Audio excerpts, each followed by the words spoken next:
Analogy, जो कि reasoning का एक इम्पोर्टेंट टॉपिक है। और वर्ड एनालॉजी का आज का हमारा कॉन्सेप्ट होगा वर्ड एंड इंटेंसिटी। अब वर्ड एनालॉजी के जैसे आज का हमारा कॉन्सेप्ट है वर्ड एंड इंटेंसिटी, ऐसे ही बाकी सारे कॉन्सेप्ट्स की वीडियोस भी बनाई हुई हैं। तो अगर आपने वर्ड एनालॉजी नहीं पढ़ा है और आप आज से ही स्टार्ट कर रहे हैं वर्ड एनालॉजी पढ़ना, तो आज की वीडियो तो जरूर देखें, लेकिन जो पहले वीडियोस भी अपलोड हुई हैं, kindly go and take a look at those videos as well. तो बात करते हैं वर्ड एनालॉजी की। Word analogy refers to word correspondence. Word correspondence means के एक वर्ड के कोरिस्पोंडिंग दूसरा वर्ड का पेयर बना है वो दो वर्ड्स के साथ, तो उन दोनों के बीच में क्या रिलेशनशिप है या किस लॉजिक की वजह से वो दोनों वर्ड्स एक साथ आए हैं या एक पेयर बना है उन वर्ड्स का। तो जब भी हम बात करेंगे एनालॉजी की, एनालॉजी का मतलब होता है कोरिस्पोंडिंग। अब वो कोरिस्पोंडिंग कैसे बने, उनका क्या लॉजिक है, ये हमारा मेन एजेंडा होता है इस टाइप के क्वेश्चंस में, कि हमें वो फाइंड आउट करना होता है कि वो लॉजिक कैसे आया या वो रिलेशनशिप उन्होंने कैसे बनाया एक दूसरे के साथ। तो एनालॉजी जब भी आएगा, चाहे वो वर्ड एनालॉजी हो, चाहे लेटर एनालॉजी हो, चाहे नंबर एनालॉजी हो, इसमें होती है 4 एंटिटीज, 4 एंटिटीज होती है, मतलब 2 पेयर ऑफ वर्ड्स होते हैं। First is entity 1। Entity 1 is related to Entity 2 in some manner. ऐसे ही Entity 3 रिलेट करती है Entity 4 के साथ। ऐसे हमारे पास 4 एंटिटीज होती हैं, जिसमें से एक एंटिटी मिसिंग होती है, that is entity number 4। Entity number 4 को हमें फाइंड आउट करना होता है, that is the main agenda of the question. कि एग्जामिनर आपको यहाँ पर एक मिसिंग आइडेंटिटी प्रोवाइड करता है, आपको एंटिटी 1 और एंटिटी 2 में रिलेशनशिप फाइंड करना होता है। ये हमारा फर्स्ट स्टेप होता है कि इन दोनों के बीच में क्या रिलेशन है या क्या लॉजिक है, हमें वो फाइंड आउट करना है। वही सेम लॉजिक हम अप्लाई करेंगे एंटिटी 3 के ऊपर। जो भी यहाँ पर लॉजिक आएगा, the same logic has to be applied on entity 3 in order to find entity 4। Entity 4 को हम सिर्फ तभी फाइंड आउट कर सकेंगे जब हमारे पास एंटिटी 1 और एंटिटी 2 के बीच में एक प्रॉपर लॉजिक गिवन होगा। अगर ये लॉजिक हम नहीं डिड्यूस कर पाए या हम इन दोनों के बीच में क्या रिलेशनशिप है वो हम क्रैक नहीं कर पाए, तो हम एंटिटी 4 भी नहीं निकाल पाएंगे, क्योंकि ये एक तरह से हिंट दिया होता है एग्जाम्स में यहाँ पर एंटिटी 4 को सॉल्व करने के लिए। अब जैसे आज का हमारा टॉपिक है वर्ड एंड इंटेंसिटी। आज का टॉपिक है वर्ड और इंटेंसिटी। तो यहाँ पर क्या होगा, हमारी फर्स्ट एंटिटी या तो वर्ड होगी या इंटेंसिटी होगी, और सेकेंड एंटिटी या तो इंटेंसिटी होगी या फिर वर्ड होगा।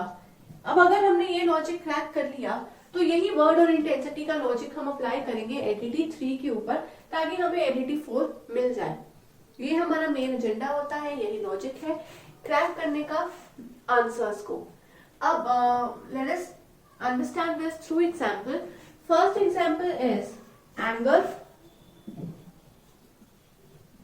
कोरिस्पोंड करता है रेज को। ऐसे ही मिस्टेक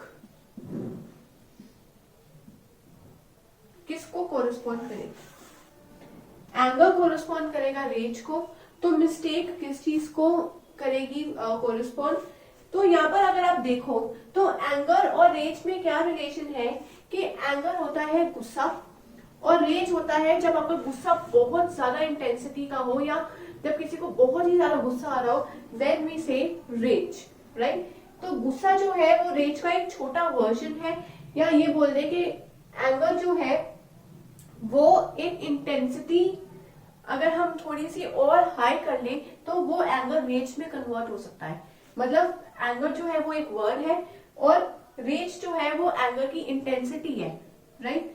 तो हमारे पास आ गया वर्ड और इंटेंसिटी, इन दोनों का रिलेशनशिप। ऐसे ही मिस्टेक एक छोटी मिस्टेक है, लेकिन जब उस मिस्टेक की इंटेंसिटी बढ़ जाती है तो हम उस मिस्टेक को क्या बोलते हैं वो पता होना चाहिए आंसर फाइंड आउट करने के लिए। अगर हमें वो पता है तो आंसर इजीली हमारे को मिल जाएगा। तो अगर एक मिस्टेक है, मिस्टेक एक एरर भी हो सकता है, राइट? तो मिस्टेक या फिर एरर, उसका आंसर आएगा ब्लंडर। एक तो होती है छोटी सी मिस्टेक, लेकिन जब वो एक मिस्टेक उतनी छोटी नहीं होती, वो बहुत ही बड़ी मिस्टेक होती है जिसकी वजह से there can be huge losses, तो उस मिस्टेक को या उस एरर को हम बोलते हैं ब्लंडर। तो ये ब्लंडर जो होती है वो हाई इंटेंसिटी ऑफ मिस्टेक होती है। तो यहाँ पर भी मिस्टेक आ गया एक एरर, या ये बन गया एक वर्ड, और उस वर्ड की जब हाई इंटेंसिटी को बताएंगे तो that is refer to as blunder. तो यहाँ पर आपने देखा कि हमें दिए हुए हैं दो वर्ड्स, उन दो वर्ड्स के बीच में रिलेशनशिप फाइंड आउट करनी है, क्या उनका लॉजिक फाइंड आउट करना है, वही लॉजिक हमने यहाँ पर अप्लाई करना है in order to get the desired answer. ये मेन लॉजिक है ऑफ वर्ड एनालॉजी। अब ये तो एक मेन लॉजिक है, लेकिन वर्ड एनालॉजी के अंदर बहुत सारे कॉन्सेप्ट्स हैं, बहुत सारे सब टॉपिक्स हैं। प्लीज गो थ्रू दो सब टॉपिक्स एज वेल, उसके लिए वीडियोस देखिए रिगार्डिंग वर्ड एनालॉजी। बहुत सारे कॉन्सेप्ट्स डिस्कस किए हुए हैं उन वीडियोस में, तो अगर आपने नहीं देखी है तो do have a look in order to get an idea कि किस टाइप के क्वेश्चंस पूछे जा सकते हैं और कौन कौन से टॉपिक्स ऐसे हैं जिनके ऊपर हमें थोड़ी और मेहनत की जरूरत है या हमें प्रिपेयर करने की जरूरत है जो हमें नहीं आते। तो अब हम नेक्स्ट अब ड्रॉ करेंगे एक table regarding word and intensity, और फिर उस टेबल के अकॉर्डिंग हम क्वेश्चंस थोड़े से डिस्कस करेंगे of word analogy, wherein we will be discussing word and intensity. तो आइए अब हम ड्रॉ करते हैं एक टेबल। उस टेबल के होंगे दो columns. First column will include a word और उसके कोरेस्पॉन्डिंग नेक्स्ट कॉलम होगा इंटेंसिटी का, कि एक वर्ड है, अगर उस वर्ड की थोड़ी सी इंटेंसिटी बढ़ जाए तो फिर उसको एक अलग नेम दिया जाता है। वो नेम क्या होता है? जैसे हमने पहले बात की एंगर की, और जब एंगर की इंटेंसिटी बहुत ज्यादा बढ़ जाए तो it is refer to as rage. ऐसे ही हम रिफ्यूज वर्ड अगर चूज करते हैं तो रिफ्यूज एक वर्ड होता है। रिफ्यूज का मतलब होता है मना कर देना। मना कर देना मतलब लाइटली मना करना, लेकिन जब कोई अपनी बात पे अड़ा ही रहे और that person is continuously denying to something, तो उस रिफ्यूज का हम बोलेंगे डिनाई। कि बिल्कुल ही जब मना कर दिया और मना करने के बाद हाँ करने के लिए वो पर्सन रेडी ही नहीं है, देन तब रिफ्यूज नहीं बोलते, तब हम डिनाई कर देते हैं कि उसने कम्प्लीटली डिनाई कर दिया कोई भी काम करने से। Next third is unhappy. एक कंडीशन होती है कि एक पर्सन अनहैप्पी है, पर जब वो बहुत ज्यादा अनहैप्पी है और वो बिल्कुल भी खुश नहीं है, then that is referred to as sad। तो उसकी जब इंटेंसिटी अनहैप्पीनेस की बढ़ जाती है तो हम बोलते हैं कि वो person is very sad. Next sink and drown. Sink होता है कि मतलब थोड़ा सा नीचे है वो पानी से, ड्राउन होता है कि कंप्लीटली डूब गया, राइट? Next speak, shout. एक होता है हम बात कर रहे हैं और दूसरा होता है कि कोई बंदा चिल्ला रहा है। जब बात करने की पिच जो है वो थोड़ी ऊंची हो जाती है तो पता लग जाता है कि वो बंदा बोल नहीं रहा है, rather the person is shouting। तो अब इन वर्ड्स के ऊपर हम थोड़े से अपने क्वेश्चंस डिस्कस करते हैं कि कौन से फॉर्मेट में क्वेश्चंस हमसे पूछे जा सकते हैं। If I say, if speak is related to shout, what is quarrel related to? If speak is related to shout, what is quarrel related to? हमने ये चेक करना है कि स्पीक और शाउट के बीच में क्या रिलेशन है।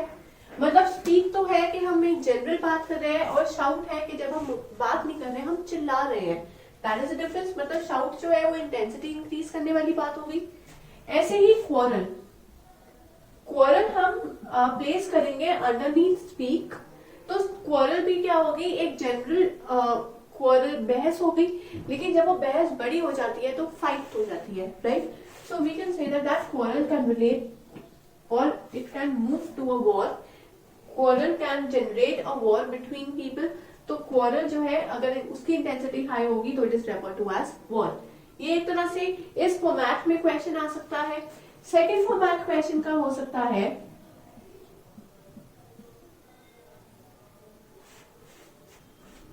that sad corresponds to unhappy.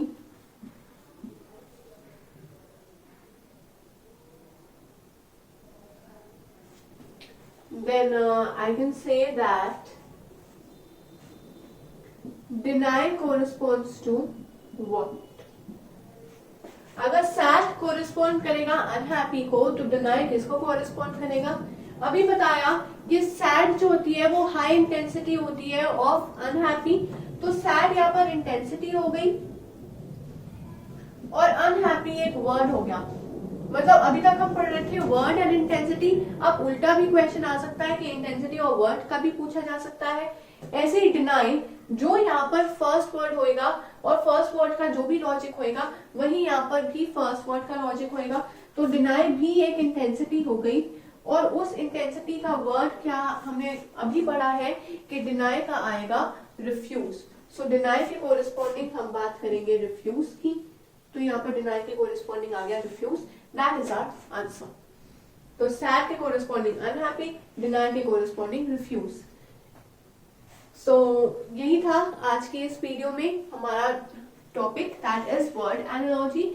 और वर्ड एनालॉजी का सब टॉपिक हमने आज डिस्कस किया है that is word and intensity.